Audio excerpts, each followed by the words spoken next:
నేర్చుకోవాలి అనుకున్నవాడు ఎక్కడి నుంచే నేర్చుకుంటాడబ్బా. నేర్చుకోవాలి అనుకోనివాడు పుస్తకాల లైబ్రరీ లోపల కూర్చున్నవాడు నేర్చుకోడు.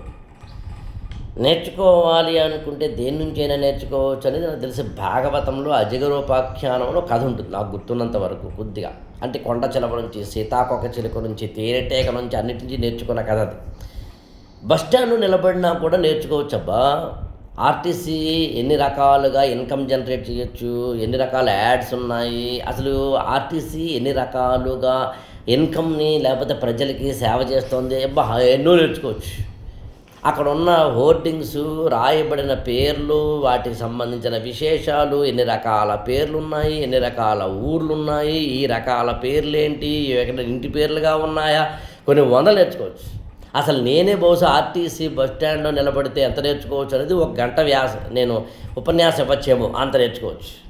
నేను ఇక్కడ 3 నిమిషాల షార్ట్లు చెప్పాలనుకుంటున్నాను కానీ కుదరదు. పచ్చోరికే బజ్జీలు తింటుంటే బజ్జీల పేపర్ తింటున్నాం, బజ్జీ అయిపోయిన తర్వాత పేపర్ ఉంటుంది కదా, అక్కడ ఉన్న దాంట్లో కూడా నేర్చుకోవచ్చు. నేర్చుకోవాలని అనుకుంటే, ఎదగాలనే తపనుండి నేర్చుకోవాలి అని అనుకుంటే ఎందులోంచి నేర్చుకోవచ్చు. చెత్త నుంచి కూడా నేర్చుకోవచ్చు.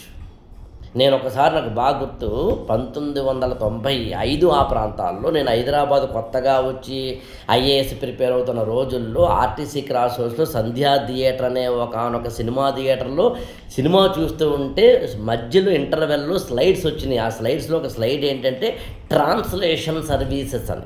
వెంటనే టక్టకమే నా ఫోన్ నెంబర్ రాసుకుందామంటే ఈ స్లైడ్ ఎగిరిపోయింది. ఆ మరునాడు అదే థియేటర్కి వెళ్ళి ఆ థియేటర్ లోపల ఉండే ఈ ప్రొజెక్టర్ రూమ్లో ఉంటారు కదా, వాళ్ళ దగ్గరికి వెళ్ళి అడుక్కుని ఆ థియేటర్లో ఉన్న స్లైడ్స్లో వేసే దాంట్లో ఉన్న ట్రాన్స్లేషన్ సర్వీసెస్లో ఉన్న ఫోన్ నెంబర్ కాస్త ఇస్తారని అడిగితే ఇస్తే, అది ముషీరాబాద్లో ఉంటుంది యాక్చువల్గా ఆ ట్రాన్స్లేషన్ సర్వీస్. మరి ఇప్పుడు ఉందో లేదో తెలియదు. యాక్చువల్గా ఒక వైఫ్ అండ్ హస్బెండ్ ఇద్దరు దాన్ని నిర్వహించేవారు. అతిపెద్ద ట్రాన్స్లేషన్ సర్వీసెస్.